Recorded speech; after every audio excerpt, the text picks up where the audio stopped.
नहीं, डायलिसिस अगर चल रहा है तो एक बार जरूर कांटेक्ट करके देखें क्रिएटिनिन क्या चीज़ है।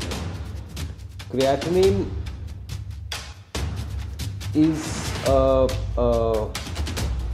waste product that is generated from the muscle and it needs to be taken out of the body through the kidneys. अगर किडनी काम नहीं कर रही है तो क्रिएटिनिन हाई रहेगा। जब आप एनिमल प्रोटीन्स नहीं ले रहे हैं तो इंट्रासेलुलर पोटेशियम बहुत ज़्यादा लॉक नहीं होता है सेल में, जो अदरवाइज लॉक हो जाता है when animal proteins are taken. Doctor साहब, हिम्स हॉस्पिटल डेराबस्सी में जो सीकेडी के पेशेंट आ रहे हैं, किडनी के पेशेंट आ रहे हैं, तो should the patient worry about high creatinine? उसके लिए पहले समझना पड़ेगा क्रिएटिनिन क्या चीज़ है। क्रिएटिनिन is a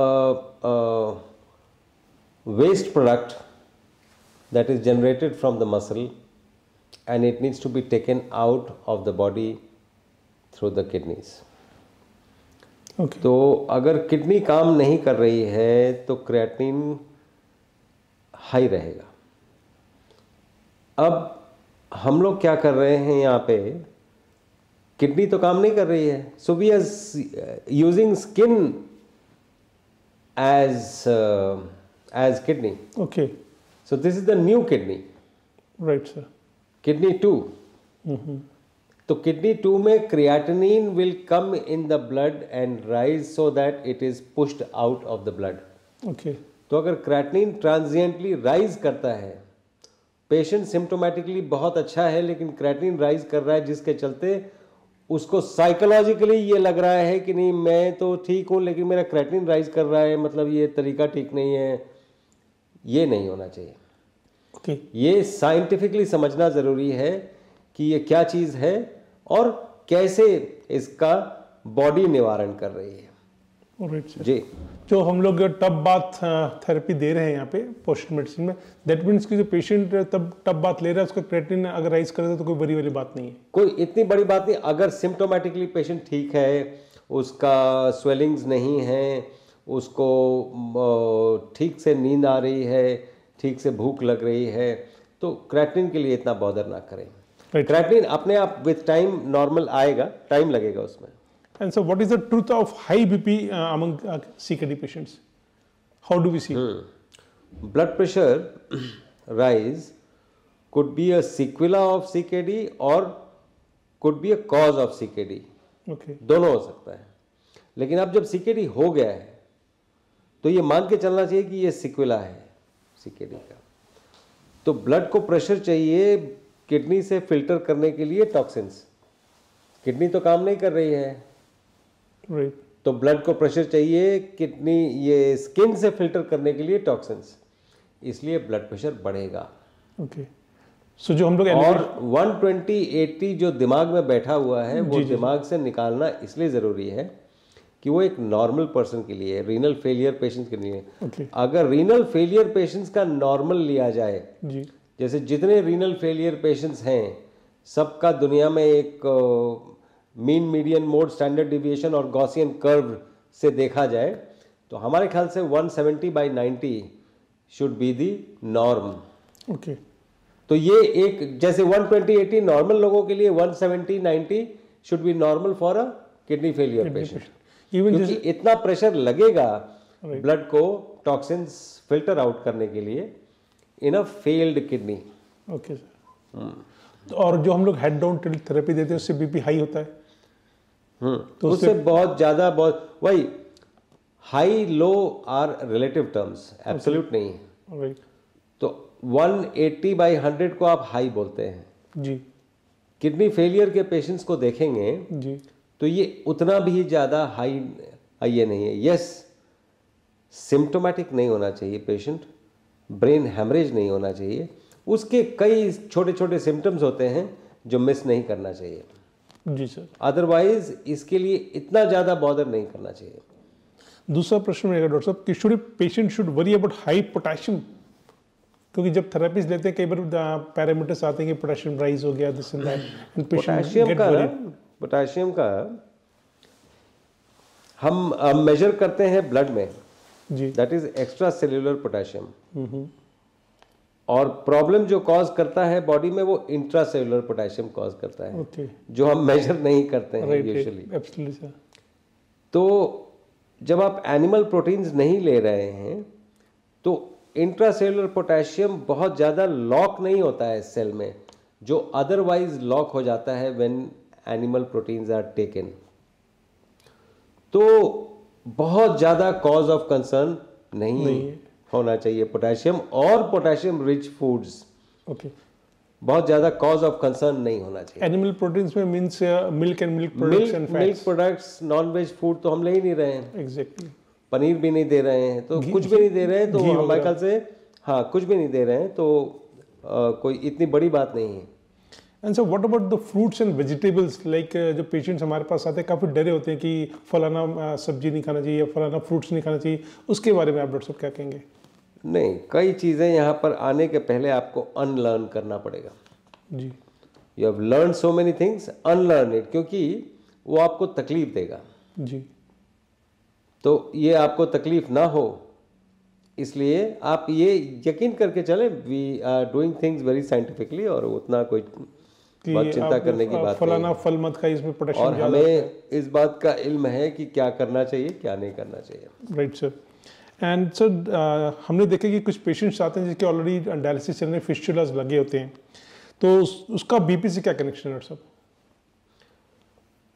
कोई भी फॉरेन बॉडी अगर रहेगा तो बॉडी के पास क्या तरीका होगा उसको बाहर निकालने का?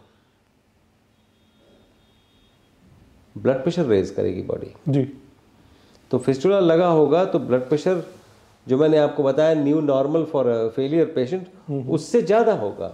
ओके, तो उसके लिए ब्लड प्रेशर ज़्यादा है और 4 लोगों ने बोलना शुरू किया तुम्हारा तो ब्लड प्रेशर ज़्यादा है, वो पेशेंट घबरा जाता है और उसका ब्लड प्रेशर और ज़्यादा बढ़ जाता है। जी, तो ये सब इस विशेष सर्कल में ना फंसे, हमें एग्जैक्टली पता है, और घबराए ना, सबसे पहली बात तो घबराए ना, और ये आने के पहले अगर जान लें तो ज़्यादा अच्छा है, अपने 4 लोगों को बता भी दें तो भी ज़्यादा अच्छा है।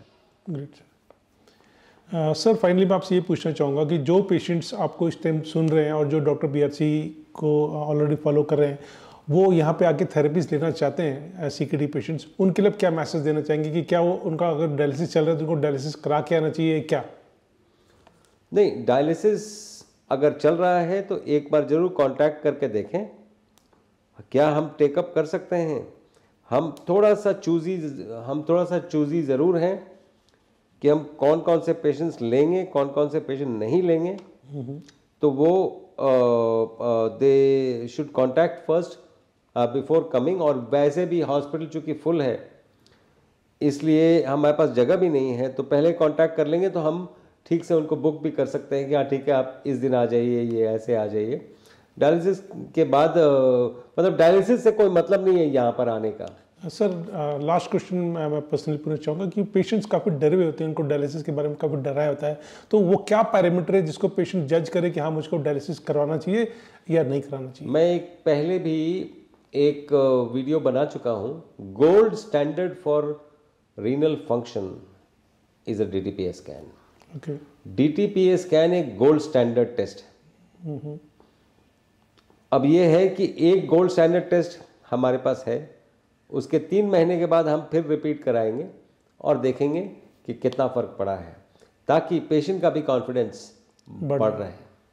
बॉडी के कुछ पैरामीटर डॉक्टर साहब कि उसको ये लगे कि हाँ ये सिम्टम्स आ रहे हैं तो मुझको डायलिसिस के लिए जाना चाहिए, इन बजाय कि जैसे कि कुछ टाइम फिक्स हर मंगलवार या बुधवार उनको डायलिसिस के लिए जाना है, उस पैरामीटर को देखना चाहिए कि कोई बॉडी के सिम्टम्स हैं जिसको देख के हमें डायलिसिस के लिए जाना चाहिए। ज़्यादातर तो सिम्टोमेटिक होना चाहिए, ज़्यादातर सिम्टम्स अगर ना हो तो डायलिसिस जहाँ तक हो सके अवॉइड हो तो ज़्यादा अच्छा है। अच्छा, thank you very much doctor साहब, बहुत हेल्पफुल रहेगा आपके मैसेज पेशेंट्स के लिए जो हिम्स डेराबस्सी में थेरेपी लेना आते हैं। Thank you ji, thank you doctor साहब। चंडीगढ़ में भारत का पहला इंटीग्रेटेड मेडिकल साइंसेज का हॉस्पिटल शुरू किया गया है, जिसका नाम हिम्स रखा गया है, hospital and institute of integrated medical sciences, जहां पर एलोपैथी, आयुर्वेद, होम्योपैथी, नेचुरोपैथी सब एक ही साथ पेशेंट को ठीक करने के उद्देश्य से काम करती है। ये सारी पैथियां, जिसमें डॉक्टर विश्वरूप राय चौधरी, डॉक्टर अमर सिंह आजाद, डॉक्टर अवधेश पांडे, आचार्य मनीष, डॉक्टर खादरवली और इन सब की पूरी नॉलेज, ट्रेनिंग और एजुकेशन को भी यूज किया जा रहा है। फिर चाहे आपकी बीमारी छोटी हो या बड़ी, चाहे लीवर फेल हो, किडनी खराब हो, हार्ट की प्रॉब्लम हो, जोड़ों का दर्द, ऑटो इम्यून डिजीज हो या फिर स्टेज 4 कैंसर ही क्यों ना हो, या कोई ऐसी बीमारी जिसको आपके डॉक्टर ने लाइलाज बता दिया हो, या फिर उस बीमारी का हल ऑपरेशन बताया हो, तो इन सभी समस्याओं का सही समय पर अगर समाधान किया जाए तो आपकी बीमारी का जड़ से समाधान हो सकता है।